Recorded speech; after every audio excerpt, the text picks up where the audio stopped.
Assalamualaikum warahmatullahi wabarakatuh. Kami dari kelompok 8 yang beranggotakan Muhammad Ali Muhaimin, saya Sandy Davidian Putra Ramadan, Novi Yulianti, Faza Faikotu Zahro, dan Helmi Astuti. Di sini kami akan mempresentasikan hasil kerja kelompok kami. Yang pertama yaitu latar belakang pemilihan usaha. Lilin adalah sumber penerangan yang terdiri dari sumbu yang diselimuti oleh bahan bakar padat. Mengingat pada umumnya bentuk lilin yang selama ini beredar di masyarakat sekitar dengan bentuk panjang seperti tabung yang sederhana, di mana lilin ini yang berfungsi sebagai penerang saja seperti pada saat mati lampu. Oleh karena itu, kelompok kami berkeinginan untuk berinovasi membuat lilin aromaterapi ini dengan bentuk yang bervariasi dengan berbagai macam bentuk yang menarik ditambah dengan wangi aromaterapi. Pada saat ini produk lilin sendiri belum memiliki banyak variasi, maka dari itu kami akan berencana menginovasikan bentuk-bentuk lilin yang tidak umum akan menjadi bentuk yang sangat unik dan beda dari sebelumnya dengan ditambahan hiasan yang menarik dan juga ditambah wangi aromaterapi seperti wangi classic, peppermint, citrus, lavender, chamomile, lavender, kayu putih dan lain-lainnya. Lilin tidak hanya digunakan untuk sumber penerangan tetapi juga dapat digunakan sebagai hiasan. Saat ini, lilin lebih banyak digunakan dalam upacara agama, perayaan ulang tahun, pewangi ruangan, dan lain-lain. Berbagai macam bentuk hiasannya, berbagai metode yang dapat digunakan untuk mengolah lilin, dari cara ukir, dilelehkan, ataupun diparut. Rumah lilin aromaterapi merupakan bentuk usaha yang memproduksi beraneka macam bentuk lilin hias yang sangat bervariasi ditambah dengan wangi aromaterapi yang menenangkan bagi tubuh serta juga baik untuk pernafasan. Perkenalkan, nama saya Faza, saya dari pemateri selanjutnya. Nah, di sini saya akan memaparkan materi yang berisi tentang satu, rumusan masalah, yang kedua ada tujuan, dan yang ketiga ada manfaat. Nah, yang pertama ada rumusan masalah. Di dalam rumusan masalah ini terdapat 3 poin, yaitu yang pertama, bagaimana proses pembuatan lilin aromaterapi dari fragrance oil, dan yang kedua, sejauh manakah keuntungan yang akan kita dapatkan dari produksi tersebut, dan yang ketiga ada bagaimanakah kedepannya peluang bisnis yang kami buat ini dapat berada di pasaran.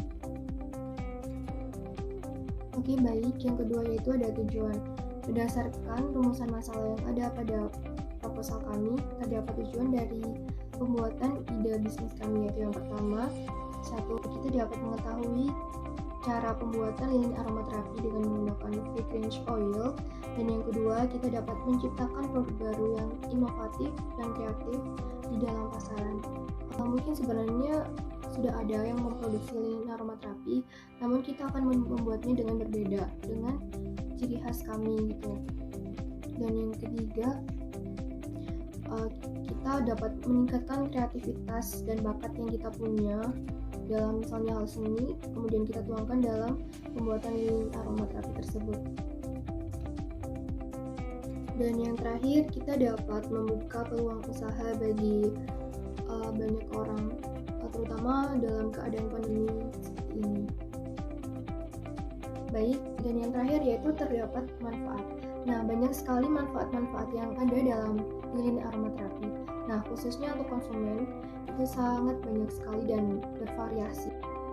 Nah, apa aja sih manfaat dari lilin aromaterapi yang bisa kita terapkan pada konsumen?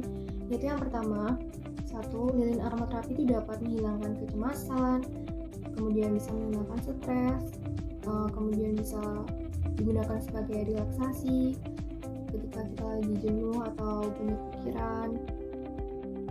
Dan manfaat yang lainnya yaitu kita bisa mempertahankan konsentrasi kita. Kemudian lilin aromaterapi itu bisa kita gunakan juga ketika lampu mati, atau ketika kita ingin membaca buku atau mendengarkan musik itu bisa kita pakai, atau enggak kalau kita lagi berendam gitu itu bisa kita gunakan. Atau bisa juga kita gunakan lilin aromaterapi ini kepada konsumen-konsumen yang membuka atau memiliki usaha klinik kecantikan. Dan manfaat lain dari produk bisnis yang kita bangun yaitu kita dapat menciptakan jiwa kewirausahaan dalam anak muda zaman sekarang. Kita bisa menyalurkan potensi-potensi atau bakat yang mereka miliki dalam misalnya bidang seni atau apapun itu ke dalam bisnis yang kita buat. Jadi kita bisa dikatakan juga membuka peluang usaha untuk anak-anak muda di Indonesia. Begitu, mungkin sekian dari materi yang saya sampaikan, kemudian akan dilanjutkan oleh pemateri selanjutnya. Terima kasih. Saya, Novi Yulanti Ramadhani, akan melanjutkan presentasi dari kelompok kami. Bab 2, gambaran umum rencana usaha. Kondisi umum lingkungan dalam menimbulkan gagasan usaha di Indonesia, khususnya daerah Kota Malang, ada beberapa orang yang menjual lilin aromaterapi, tetapi tidak begitu banyak dan mungkin jarang ditemui. Namun sayangnya kurang menarik di mata masyarakat. Hal ini disebabkan karena biasanya harganya relatif mahal, serta banyak yang memilih untuk membeli parfum karena lebih praktis dibawa kemana-mana. Gambaran potensi sumber daya dan peluang pasar. Kegiatan usaha ini menggunakan sumber daya yang ramah lingkungan, berupa lilin dari campuran bahan-bahan kimia, pewarna, serta bunga-bunga kering. Lilin aromaterapi ini merupakan produk yang didapat dari pasar, toko penjual bahan kimia. Lilin aromaterapi ini memiliki nilai guna sebagai kebutuhan relaksasi bagi para penggemar wangi-wangian. Dari banyaknya potensi yang dimiliki oleh lilin aromaterapi, masih kurang pemanfaatan serta pengolahan dari para pembisnis. Oleh karena itu muncullah ide untuk memodifikasi dari lilin tersebut dengan membuat lilin aromaterapi dengan desain yang estetik, unik, dan lain-lain, dan melalui pameran, bazar, atau event besar yang diadakan. Gambaran usaha yang direncanakan. Yang pertama, deskripsi singkat produk. Kedua, strategi pemasaran. Ketiga, strategi harga, strategi promosi, dan target pasar. Terima kasih. Baik, saya akan melanjutkan penjelasan dari teman saya, yaitu metode pelaksanaan. Yang terdapat 2 poin. Poin pertama yaitu persiapan. Pada tahap ini akan dilakukan proses penyiapan segala hal yang diperlukan dalam proses produksi. Di antaranya terdapat bahan baku, bahan penolong, dan peralatan yang dibutuhkan. Berikut yang diperlukan ada 12. Yang pertama yaitu seyuak, yang kedua gelas untuk lilin, yang ketiga cangkir, pirak atau gelas kaca pengukur yang tahan panas, yang keempat yaitu sumbu lilin, siapakah, yang kelima pewarna lilin, yang keenam ekstrak atau minyak wangian, yang ketujuh termometer, yang kedelapan sendok kayu, yang kesembilan double boiler atau mangkuk atau panci kaca tahan panas, yang ke-10 bejana perendam, yang ke-11 air, yang ke-12 bunga kering. Selanjutnya yaitu pembuatan sampel produk. Pembuatan sampel atau contoh produk penting untuk dilakukan agar mengetahui bentuk produk. Selain itu, sampel berguna untuk mengukur minat pasar terhadap produk tersebut. Tahap pembuatan sampel produk dibagi menjadi pembuatan lilin dan pembuatan minyak esensialnya atau ekstraksi. Selanjutnya yaitu tahap produksi. Yang terdapat 2 poin juga. Yang pertama yaitu pembuatan produk. Dilakukan proses produksi seperti cara yang sudah disebutkan. Lilin yang sudah jadi akan diseleksi kembali, mana produk yang tampilannya bagus dan tidak rusak, serta dicek tingkat keharumannya. Hal ini bertujuan untuk menghasilkan produk yang lebih baik tiap produksinya. Yang kedua yaitu promosi dan pemasaran. Dalam melalui suatu usaha dalam tahap awal, maka promosi masih sangat dibutuhkan karena usaha baru belum memiliki pangsa pasarnya. Proses promosi dan pemasaran dapat dilakukan dengan cara melakukan kerjasama dengan toko atau dengan menggunakan sosial media untuk promosi. Agar lebih menarik, maka kemasan dibuat semenarik mungkin serta untuk melahirkan branding produk. Selanjutnya yaitu tahap pasca produksi. Di sini juga ada dua. Yang pertama yaitu pelaporan keuangan. Setelah proses produksi selesai, maka tahap yang tidak kalah penting yaitu tahap pelaporan keuangan. Dalam usaha yang akan dijalankan, penulis akan secara rutin melakukan pencatatan setiap transaksi usaha.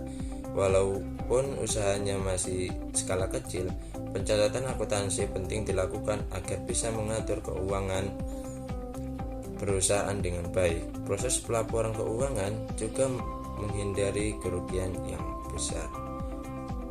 Yang kedua yaitu evaluasi. Selain proses pelaporan keuangan, selanjutnya adalah proses evaluasi. Proses evaluasi dilakukan bersamaan dengan proses pelaporan keuangan. Dalam evaluasi akan dibahas mengenai kendala-kendala selama melakukan proses sehingga nanti dapat diberikan solusi agar industri ini dapat berkembang serta bertahan di pasaran. 4. Biaya dan jadwal kegiatan. 1. Peralatan penunjang. Material cetakan silikon, harga satuan Rp37.990, pada gelas Rp5.999, pencairan lilin Rp100.000, termometer digital Rp30.000, total Rp173.989. Bahan habis pakai yaitu Flexowax 1 kg 72.000, sumbu lilin 1 pack 1.350, bunga kering buket 10 tangkai 2.730, bunga kering alami 1 box 49.900, minyak lilin 12 ml 10.000, totalnya 135.980.